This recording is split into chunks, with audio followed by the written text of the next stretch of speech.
খানা খায় আর লম্বা মোবাইল দেখে কুলাঙ্গার, আছে না নাই? এত বড় মোবাইল নিয়ে বসে খানা খাইতে 1 ঘন্টা সময় লাগায়। এই ছেলেটা আজকে চট করে মাত্র 3-4 মিনিটের মধ্যে খাইয়া তাড়াতাড়ি তাড়াহুড়া কইরা বন্ধু দাঁড়ায় রাস্তা থেকে হরেন দিচ্ছে, মোটরসাইকেল নিয়ে ওখানে অপেক্ষা করছে, মোটরসাইকেলে উঠছে। মাত্র 3 থেকে 4 মিনিটের ভিতরে খবর আছে রাস্তা থেকে ভ্যান ভরে নিয়ে আসতেছে।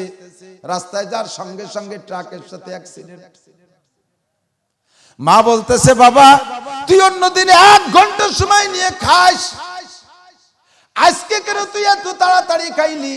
যদি আজও খাওয়ার জন্য 1 ঘন্টা সময় লাগাতি, ওই ট্রাকটা তো চলে যেত যেটার সাথে তোর অ্যাক্সিডেন্ট, ওই ট্রাকের সাথে তোর সাক্ষাৎ হইতো না, তুই মরতি না। ও বাবা তুই আজকে না এত তাড়াতাড়ি খাইলি? আল্লাহ কা এটা তুমি জানো না? আজরাইল ও জায়গা দাঁড়ায় ওরে বারবার সিগন্যাল দিচ্ছে, আরে আমার ঘড়ির কাঁটা পুড়ে যাচ্ছে, টাইম হয়ে যাচ্ছে। ইজা জা আজালুহুম লা ইস্তাখিরুনা সাআতান ওয়া লা ইস্তাকদিমুন। সময় হয়ে গেলে 1 সেকেন্ড আগেও হবে না, 1 সেকেন্ড পরেও হবে না। আজরাইল করে দাঁড়ায় তার প্রেসার দিচ্ছে যে তাড়াতাড়ি আর ট্রাক চলে আসছে, এই ট্রাকের সাথেই তোর মরণ আছে। ওমা তাদরি নাফসুম বিআইয়ি আরদিন তামুত, কে কোন আসিবাদাল মাউত। এমন করে বহুত আছে, তকদিরের আলোচনা করে শেষ করতে পারবো না। 7 নম্বর বিশ্বাস করি মরণের পরে আবার উঠতে হবে কি হবে না? জোর হলো না? কিয়ামতের ময়দানে উঠা লাগবে। ও দোস্ত যুবক একটু মন খুলে ক, কিয়ামতে আল্লাহর সামনে হাজির হওয়া লাগবে কি লাগবে না?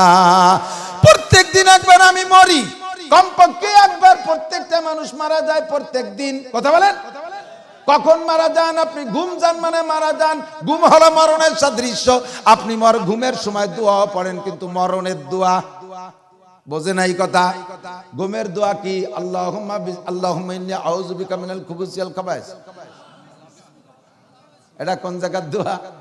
পায়খানা যাওয়ার দোয়া। পায়খানা যাওয়ার দোয়া পড়েন তো, বাথরুমে যাওয়ার দোয়া ওইটা। কিন্তু ঘুমের দোয়া আল্লাহুম্মা বিসমিকা আমুতু ওয়া আহইয়া। তরজমা জানেন? স্যারের কাছে শুনে দেখেন, উনি আলেম, বুঝতে পারছেন, পড়া সুন্দর। বক্তা হতে জন্য কমপক্ষে কোরআন শরীফটা তেলাওয়াত সুন্দর হতে হবে। জাকা নাকা ইডা উডাই দিয়ে সুন্দর করে সাজাই কয়ে গেল, কোরআন শরীফ কি পড়লে তা আপনারা পাবলিকরা বোঝেন না। যার কোরআন শরীফ পড়া অশুদ্ধ, তার ওয়াজ করা হারাম। কোরআন শরীফ পড়তে পারিস না, এই ময়দানে কেন আসি? বঙ্গি কুয়ারা আর যদি বহুত জায়গা আছে, সেই জায়গা দিয়ে করি কাই দিয়ে কথা কর না কেন? স্যারের তেলাওয়াত সুন্দর, জেনারেল শিক্ষিত, চাকরিজীবী মানুষ, অত্যন্ত ভালো লাগছে মুক্তাসার কথা।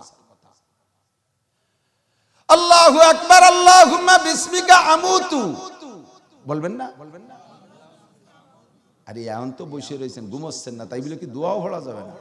আমাকে ওই পাশে এক পীর সাহেব আছে, কয় কি নামাজের মধ্যে যে দুরুদ ইব্রাহিমি পড়ি, ওইটা বাইরে পড়া জায়েজ নাই। নামাজের বাইরে পড়া জায়েজ নাই, কারণ ওটা নামাজের জন্যই বরাদ্দ।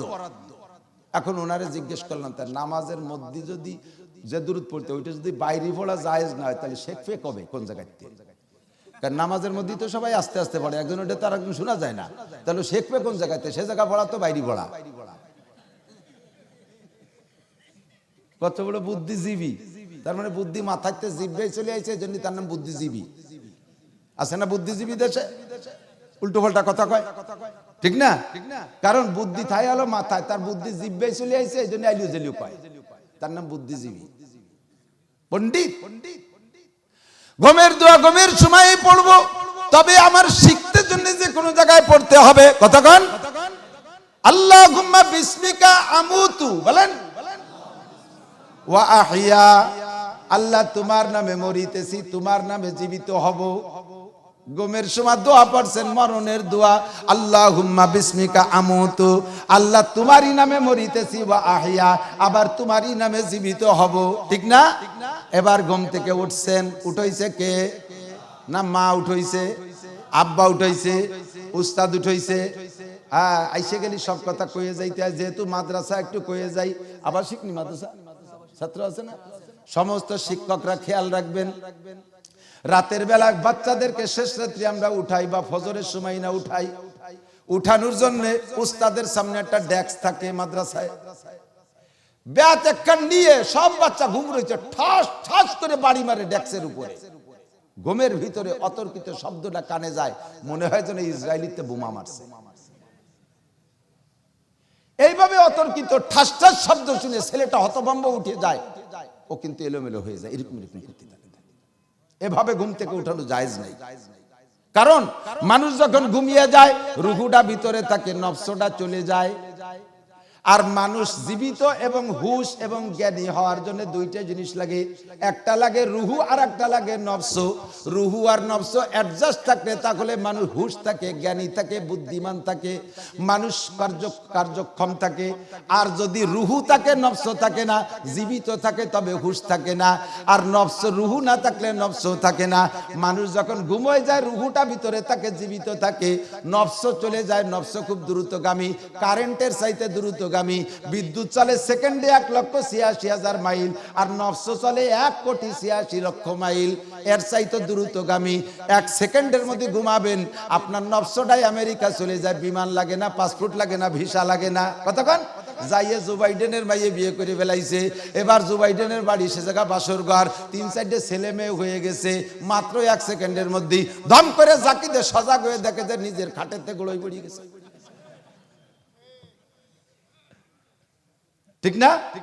এবার আপনার নফসে আমেরিকা, ইসরায়েল সব জায়গায় যে ফিলিস্তিনে গাজার মুজাহিদের সাথে সাথী হয়ে যুদ্ধ করতেছে, এদিকে ছেলেটা এখানে ঘুমায় আছে, রুহু আছে। ওই ছেলেটাকে ঠাস করে বাড়ি দিয়ে কান ধরে উঠাইয়া হাত ধরে টেনে উঠাই ফেললে ওর নফস আছে ওর রুহের সাথে অ্যাডজাস্ট হয়ে পারে না। নফস ও জায়গা যা দেখতেছে ঘোরাফেরার ভিতরে ওইটাই হলো স্বপ্ন। নফস যা দেখতেছে ওইটাই রুহুর সাথে ফোকাস করে, ওইটার নাম হলো স্বপ্ন। আল্লাহু আকবার। নফস যদি রুহুর সাথে এসে অ্যাডজাস্ট হয়ে না পারে, এর আগে যদি ছেলেটাকে উঠাইয়া ফেলেন, তখন নফস আর রুহুর সাথে সেট হয়ে পারে না, তখন হতভম্ব হয়ে যায়, এলোমেলো করে। দেখবেন আপনাদের ছোট ছোট বাচ্চা যারা বিছানায় পেশাব করার অভ্যাস আছে, গমের মধ্যে বাচ্চাটারে দইরা মা বাপে নিয়ে বাইরে প্যান্ট খুলে বসায় দেয়, ও জায়গা বসে পেশাব করে। কারণ রুহুর দায়িত্ব রুহু পালন করতেছে, সে পেশাব করতেছে, নফস আইছে পারে নাই, নফস আইছে পারে নাই। সকালবেলা বাচ্চাটারে জিজ্ঞেস করবেন, বলতো তোরে রাত্রি কয়বার পেশাব করাইছি বাইরে নিয়ে? ওকে ও আমি শুয়ে রয়েছি, ঘুমিয়ে রয়েছি, আমি বাইরে গেছি। ও টেরই পাইরে, কারণ নফস আইছে পারে নাই। বোঝা যাচ্ছে কথা? কাজী এবার শুনেন, যদি ঠাস ঠাস করে বাড়ি দিয়ে ছেলেটার কান ধরে হাত ধরে টান দিয়ে ঘুমের থেকে উঠাই ফেলেন, নফস আছে সেট হয়ে পারে নাই, তখন হতভম্ব হয়ে যায়, এদিক ওদিক করে। অনেক সময় সেট মোটেই হতে পারে না, ছেলের ব্রেন খারাপ হয়ে যায়, পাগল হয়ে যায়, মাতাল হয়ে যায়। আবার কিছুক্ষণ পরে সেট হয়, তারপরে দেখবেন স্বাভাবিক হয়। এই জন্য ঘুম থেকে উঠানোর নিয়ম এটা না। মারা সন্তানদেরকে এভাবে উঠাবেন না, গালি দিয়ে ধমক দিয়ে উঠাবেন না, থাপ্পড় দিয়ে চড় দিয়ে উঠাবেন না, ডেস্কের পর ঘর বাড়িতে দরজায় ঠাস ঠাস করে বাড়ি দিয়ে উঠবেন না। আস্তে আস্তে মৃদু আওয়াজে ডাকবেন, আব্দুর রহমান, আব্দুর রহমান, সালেহা, আম্মু ওঠো, আব্বু ওঠো। তাতে যদি না ওঠে হালকা হালকা করে মাথায় নাড়াচাড়া দেবেন, তাতে না উঠলে পায়ের তলায় সুলসুলি দেবেন, তাতে না উঠলে হাতে পাতলা পানি নিয়ে হালকা হালকা করে মুখের উপরে সটকা মারবেন। সিদ্দিকা আয়েশা রাদিয়াল্লাহু তাআলা আনহা বলেন, আমি তো ছোট মানুষ ছিলাম, আমার ঘুমের প্রভাব বেশি। এদিক ছোটদের ঘুম বেশি, ঠিক না? একেবারে নবজাতকদের আবার ঘুম কম। আমার একটু মাই আছে, বাড়ি ফাঁকা ফাঁকা কথা কয়, আম্মু আব্বু আমি ছোট থাকতি যে সময় ঘুমলি আম্মুর ভোরবেলা একটু কাজ হবে, সেই সময় আমার ঘুম ভেঙে যেত। আর এখন আমি ঘুমেতে উঠলি মক্তবে যাতে পারো, তা আমার ঘুমই ভাঙ্গে না।